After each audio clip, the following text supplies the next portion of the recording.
my correct people, welcome back to my channel. Welcome to Saga Analyzer TV. I greet you all according to una time. How una dey, my correct people? Ivye domeni mose, ivye domeni ga, ituwa ya venere hai, waobo waobava, waobe venere hai. How are you guys doing today? Guys, I believe you all know what we are going to be talking about in this our channel today. You all know what we are going to be analyzing in this our Saga Analyzer TV today. Yes, guys, it's about Mommy Iyore Salt and Water Ministry. Yes, so how na dey my people? Or they said there. So what I'm going to say, I'm going to be using our Edo language, and we are going to mix it with a little bit of broken English. That is Nigeria broken English. I prefer using my Edo language. Ituwa ya venege hai vietume. Mi no muma ti wana wedene mado iwe ni magwa kan momijore no yeze iya nerun iviedume o. Wana gele wa miewe social media na owe iya ga wa mwemi ya mwe go we emi na no sunu na ame mi gbo evagbonde anaga imwemi ni ayi mu yoto oihionge arwa oga ibi okoko oina jeveri oni evievu ve abie me social media na igonu wa mievo ori sie avo nyaga na hiare na naze dem ma ve ho anybody or wa we mi wa hia iwa mwe go Iyore yeze o mommy water o ogba je o no paladi ave do we Iyore je territory yen o yon yeze o ija men yen hin o oba nene mi yen hin o okome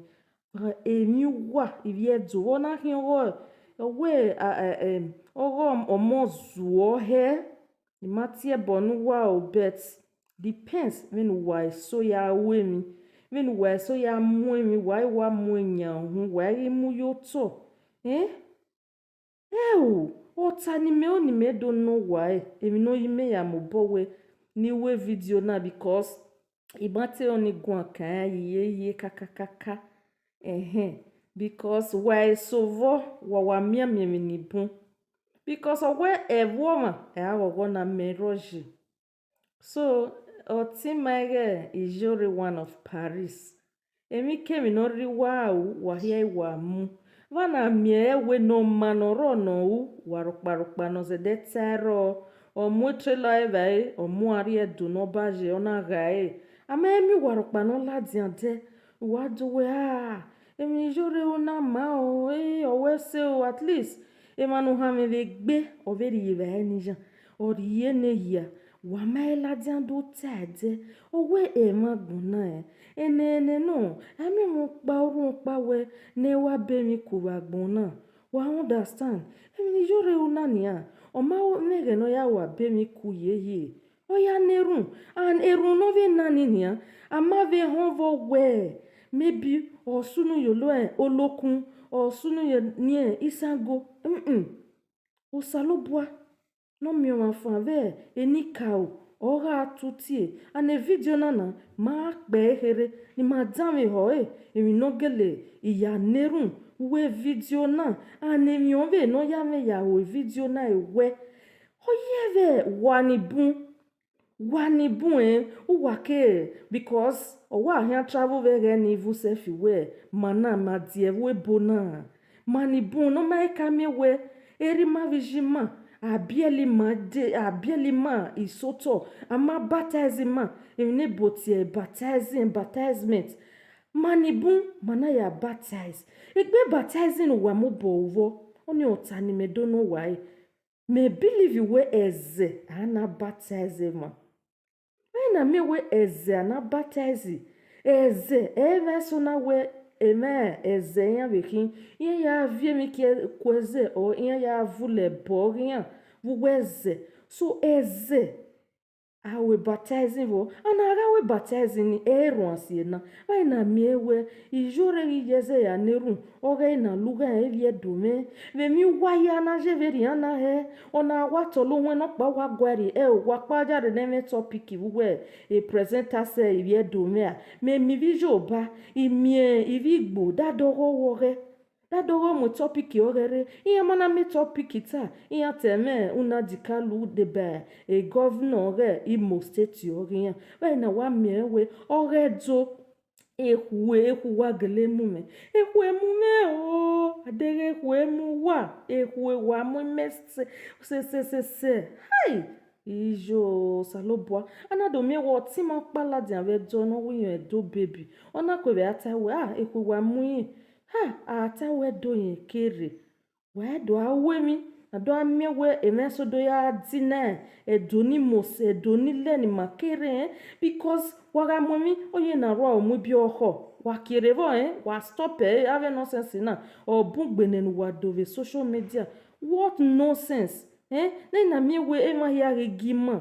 waga momi ari mu yo to amo lo vena hu nonsense na wai wala nene ewebone unyim waya wado fi were wado ke no gbewen waroparopa no ijekenu wakede ezederiro wakwenkenu wakede wakwenwonu wakere uwa emiami je dori ma respecti no re edo otedo ni makede vena yari ujine no so ma he vena yari ujine roma vijo ma he eroparopa ezederiro wa egbe yeye wa wafi akpanegbu wa vie ya kwa o fera defi oto o rion ibieka na miewe wani bunvo amarion dion vukan o vukan iwari ugbere ogbeyo dion hun o no pa iwari ugbere ogbeyo no pa hun de gbigo nu wa me nene social media igo na ya we mi agbon nu wa me social media igo na ga yo bokan ari se wa emi o ma ba gbon na de na miewe o ma ni igo rere no ri ibalo ba gbon na o ki ari la we din ana violele ana bere ya doma ro very oni la ye do me wagume o because ne igo na wa ye nwa ya gwalo because igo na yo boka se no ivie do me because emina na ogole mumo ogole sono me sono ave kinu wa dona de bave kometasi na me we ya ve bobo yu wa de ba viya ti ege ave ekolasi enyo iwa ve worst se kolasi ni kolu wana presenter si oredo waye nwa ya awe na because kolasi no gbesesese yu wa ni wa ma ya ba o yeye fun ya na kolu wa ya ga mwere yu wa gele mu ogozo na you know see bet wa forget we kola no koli ni ama o gba o ama direction re ama o eva o wa ne presenter si abe gba o wa ne presenter si amumi ya yo hun ado agbugbe yo hun we live video wa dede o yo yeye wa ye nwa ya we mi wa mi ami odo wa kede na wa do we boa ino wata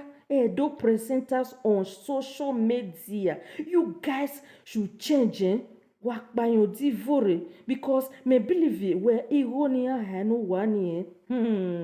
ekian ve ga gbon because emere do si ladi an vedere odo ta owe sentimo eyan hanu wa we yen meti we saga ude 50 cent 1 euro e wa hanu wa gbelegbu wa me mi ho na wa gbon there because me believe where isun wani bunore social media ni we presenters na me maja you wa kigo na tie 1,000 euro ama ewe 2,000 euro because when waya we mi me mi gbona o me gbona obi vijo ba me mi ove obe ivie ropa sokpe edo ni mekere waya enwaya we mi wa rovie no so wa gbugbe yan hun wa ive mo koni ve pa wa la iju wa no bi wa eru wa dede imu jine no so wa yeye ina ropa eze de ma o wa stop wa kirevo because ohemi ropa dede imu wa Wamaye de edenatie edibonye wamari jere worowe osaloboga bonye wa eminiuna ediboye agelese osaloboga ya judgment nina rovi no semena nina toge yere erove egbe waze de o eroparopa yeye wa ewuwa wa ewa wa oduga wa alpha and omega the social media na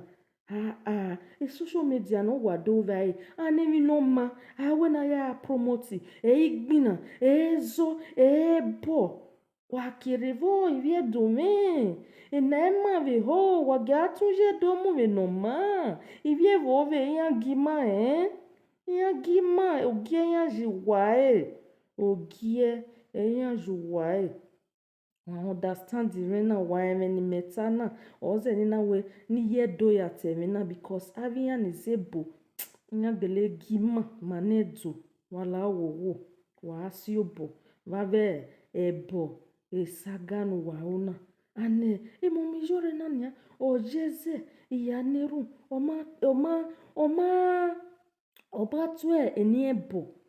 vezenojo na me we anybody eze dey we me ye ovi la dian we do we okay ni de donation ri ho wa ya na wa we mo gba okay wana me we okay Iyore jeze ne o ya neru o ma no ru mo we o pe no ba ona do ya ti e bo social media mi ma mi no wa no la dian no do te we emi nu na ma o udoru e opin sago mo we ido ya ti e bo social media Iyore no jeze na oya neru ebo ya tie ya gelewe azenemoela emi jelo na ola se gogo imeve ni ya si 1 year so e video na gbekerevo uwa mi na emi gwan kan we Iyore oya neru o ma ya tie bo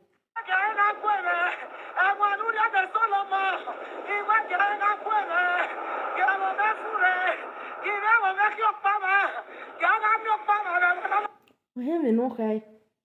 owe na evu yi evo ni ekere gi efure gi ara mi okpo ma vevo ni ekere o ma tie bo so pe ma no ma more no ma ove neru vegi o wa neru ne no popo ma abi wa no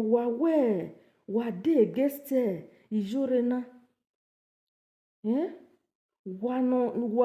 wa de against na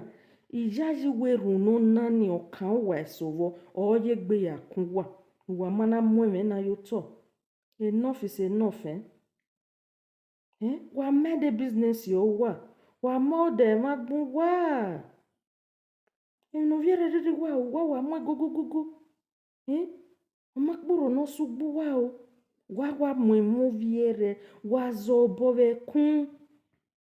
ave neru ne no kpokpo ma ave no ria neru na dona ikan owewe ogiun weregbe iro ha gien we hen veni mejena me Iyore ive me bai